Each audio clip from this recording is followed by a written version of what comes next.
Hi guys, I'm making a video here from a different spot and I thought this kind of makes a nice visual effect because this is actually the staircase railing, but it's like a path leading to up. Today I wanted to relate to you the experience that I recently had when I went on a trip. I took a flight with my daughter after her exams were done, and I want to show you the power of how our thoughts can really influence the outside world and the reality that we experience. So we were at the airport looking at the time that we got the ticket and also look at the boarding time. We walked through past the immigration at a fairly leisurely pace. We knew that if we just kept that out at our pace, we'll be right there ready to board by the time we walk to the gate, because there's quite some distance away. It should be just nice to board.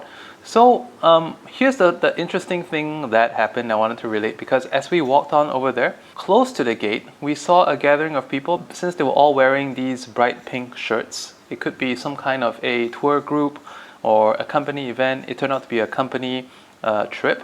And maybe because of the lack of space or something like that, they just wanted to rally in a certain area before boarding the flight, which is quite common, right?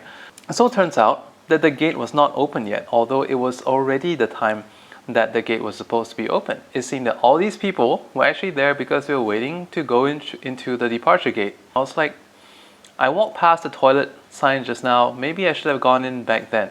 But as it is, I was like, well, that's not right. That's not right.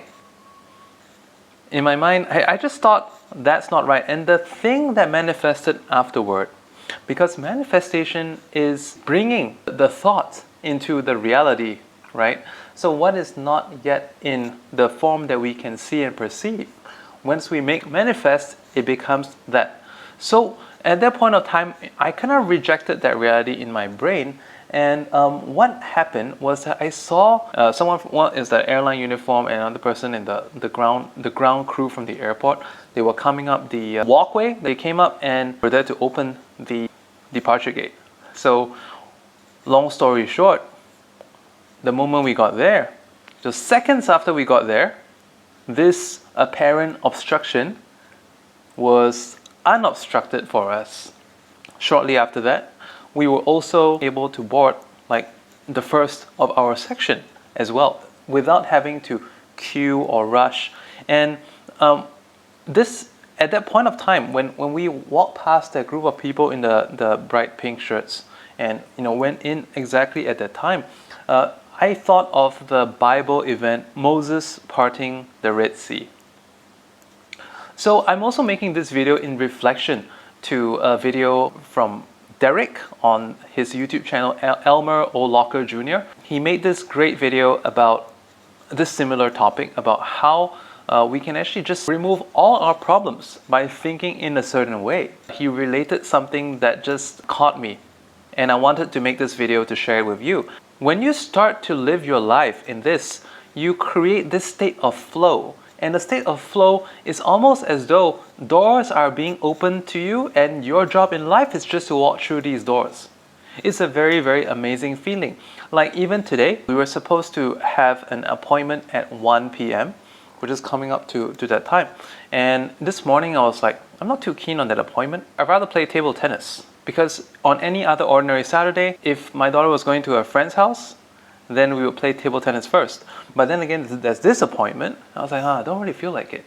What happened afterward? Both parties, one was uncontactable and the other one asked for a reschedule. Finally, when both parties became contactable, they actually agreed on rescheduling the meeting. So I was like, wow. I have had multiple experiences, almost too many that I kind of forget to think about. But these are the two most recent ones I wanted to share with you, and I hope you can just take notice of some of these things happen. Because some of you could have like a really large goal. A large goal is good. A goal should always be one that inspires you. But sometimes when the goal is very big, it makes you lose sight of these smaller things that happen to you in your life that are actually quite great.